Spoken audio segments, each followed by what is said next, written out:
नमस्कार, मैं अजय वालिया स्वागत करता हूं आपका अपने YouTube चैनल धर्मध्वज पर। राशियों को जानने समझने के आज के इस पाठ में हम राशियों से संबंधित कुछ और बातों को, कुछ और तथ्यों को जानने समझने की कोशिश करेंगे। पिछले 11वें एपिसोड में हमने चारों तत्वों अर्थात अग्नि, पृथ्वी, वायु और जल का राशियों के साथ संबंध को समझा था।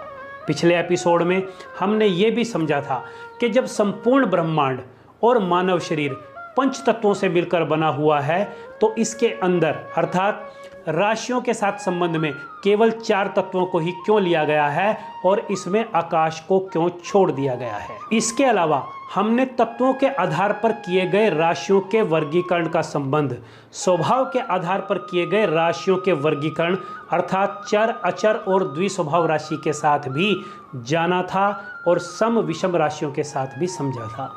आज के इस 12वें एपिसोड में हम त्रिदोष अर्थात वात, कफ और पित्त का विभिन्न राशियों के साथ क्या संबंध है, इस बात को जानने समझने की कोशिश करेंगे।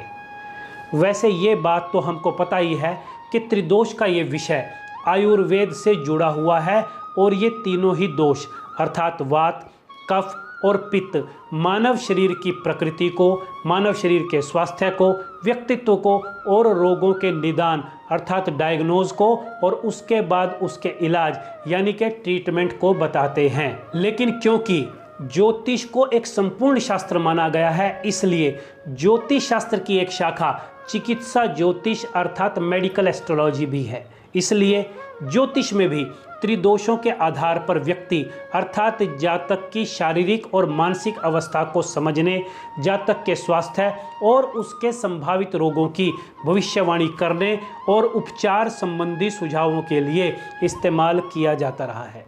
यहाँ पर एक बात याद रखने वाली ये भी है कि भले ये दोष 3 प्रकार के बताए गए हैं, लेकिन एक चौथा दोष भी यहाँ पर हमारे सामने आता है जिसको त्रिदोष कहा जाता है और ये त्रिदोष इन तीनों ही दोषों के एक साथ मिलने से बनता है।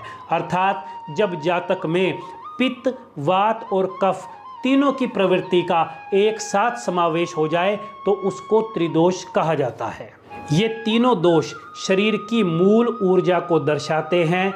इन दोषों की पहचान जातक के लग्न अथवा जन्म राशि या फिर कुंडली के छठे भाव से निर्धारित होती है। यदि कुंडली में इनका संतुलन बिगड़ जाए तो जातक का शरीर जो है वो रोगी हो जाता है। आयुर्वेद में इन तीनों दोषों वात, कफ और पित्त का संदर्भ चरक संहिता और सुश्रुत संहिता जैसे आयुर्वेदिक ग्रंथों से लिया गया है और ज्योतिष में इन्हीं तीनों दोषों अर्थात त्रिदोष को जन्म कुंडली के ग्रहों और राशियों के साथ जोड़ करके जातक के शरीर और स्वास्थ्य के बारे में भविष्यवाणियां की जाती रही हैं। आज के एपिसोड के बहुत शुरू में ही हम सबसे पहले त्रिदोष के तहत आने वाली राशियों की पहचान कर लेते हैं और इस पहचान के बाद हम आगे की बात को शुरू करेंगे। हालांकि त्रिदोष के मामले में राशियों की पहचान करने में अब हमें ज़्यादा मुश्किल नहीं आएगी, क्योंकि इसमें राशियों का ठीक वही क्रम बैठता है जो हमने तत्वों का वर्गीकरण करते हुए पिछले एपिसोड में समझा था। तो हम सबसे पहले उसी क्रम को लिखते हैं कि अग्नि तत्व के आगे हम पहली राशि अर्थात मेष और पहला अंक अर्थात 1, 5वीं राशि सिंह राशि अर्थात अंक 5 और 9वीं राशि अर्थात अंक 9 यानी धनु राशि को लिखते हैं।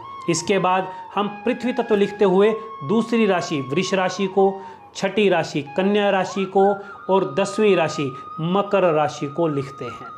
वायु तत्व के तहत हम तीसरी राशि मिथुन को, 7वीं राशि तुला को और 11वीं राशि जो है वो कुंभ को यहाँ पर लिखते हैं। और सबसे अंत में हम जल तत्व लिखते हुए उसके आगे 4 अर्थात कर्क राशि, 8 अर्थात वृश्चिक राशि और 12 का अंक अर्थात मीन राशि को लिखते हैं।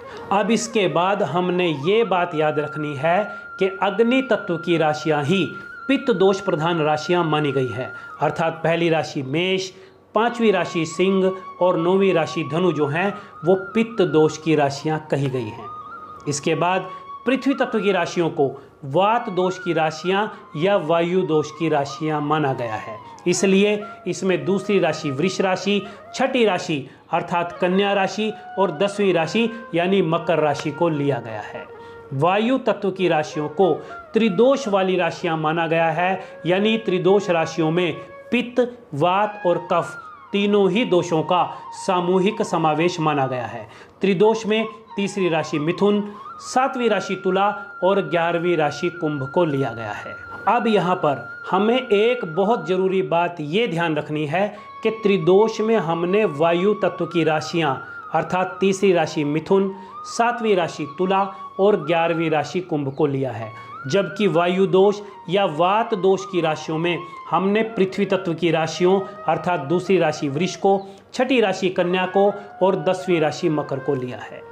अर्थात तत्वों के आधार पर किए गए राशि विभाजन के आधार पर हमें जो वायु तत्व की राशियां मिली हैं, उन राशियों को हमने दोषों के आधार पर विभाजित राशियों में वायु दोष वाली राशियों के साथ मिक्सअप नहीं करना है।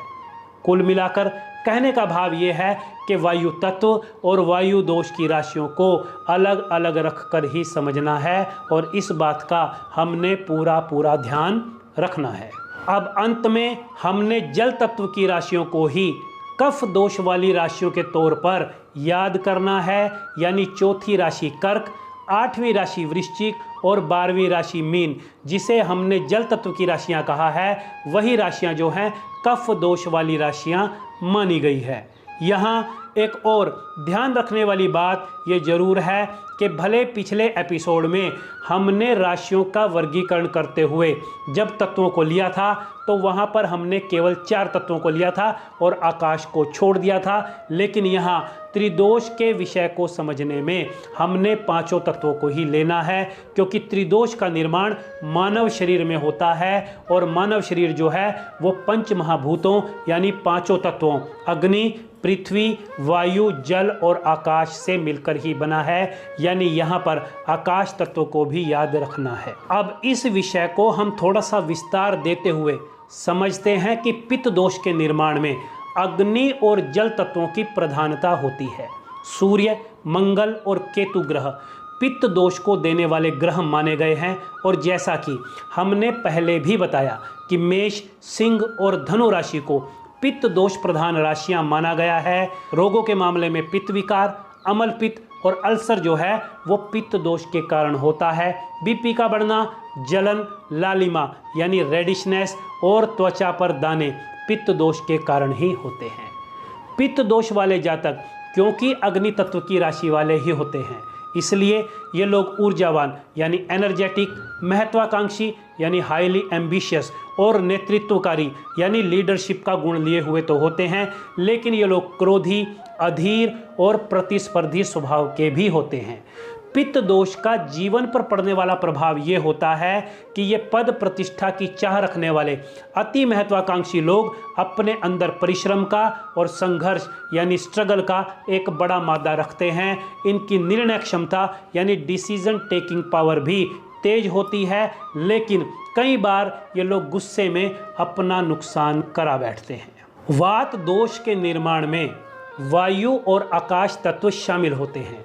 इन दोषों के संबंध में ग्रहों की बात करें तो शनि, राहु और बुध को वात दोष बढ़ाने वाला ग्रह माना गया है। वृष, कन्या और मकर राशियां वात दोष वाली अर्थात वायु दोष वाली राशियां मानी गई हैं।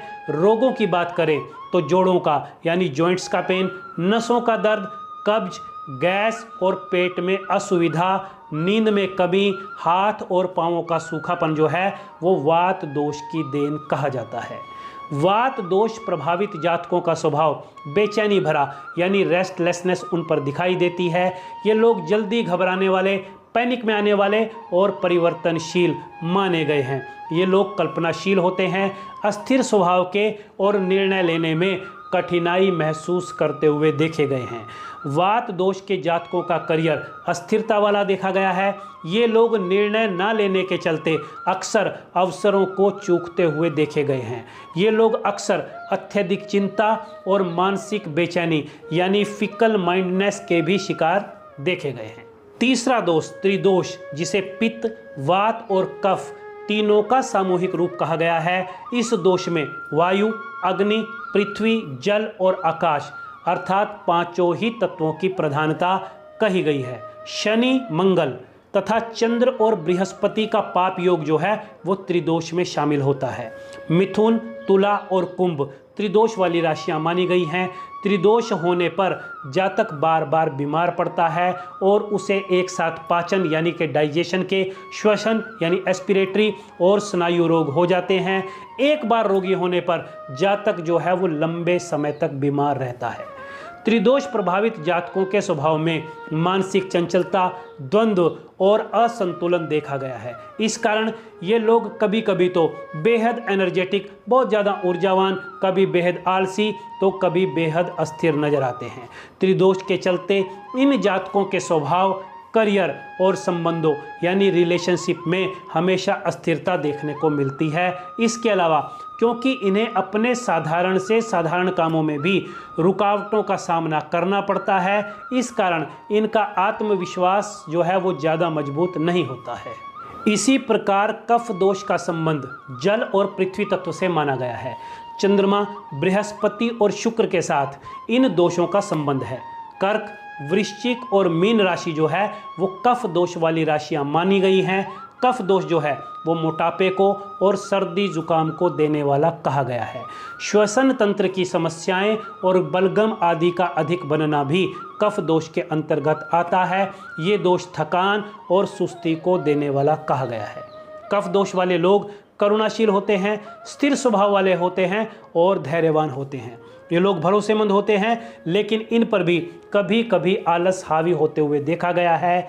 कफ दोष के जातकों पर इस दोष के चलते कामों में देरी करने या काम में देरी होने जैसे असर, अवसर चूक जाना जैसे लक्षण देखने को मिलते हैं। ये लोग आराम तलब भी देखे गए हैं। इसके अलावा क्योंकि इनकी बातों में स्थिरता झलकती है, इसलिए इन लोगों पर विश्वास किया जा सकता है। अतः उपरोक्त विषय के संबंध में अब यहाँ पर हमें ये बात समझ आ गई होगी कि चिकित्सा जगत में वर्णित पित्त, वात और कफ दोष जो है वो ज्योतिष में क्या महत्व रखता है।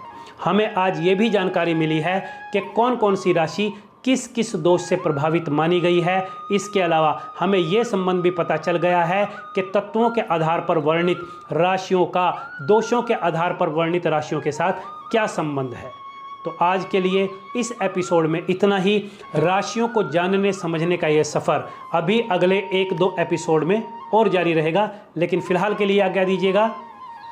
नमस्कार।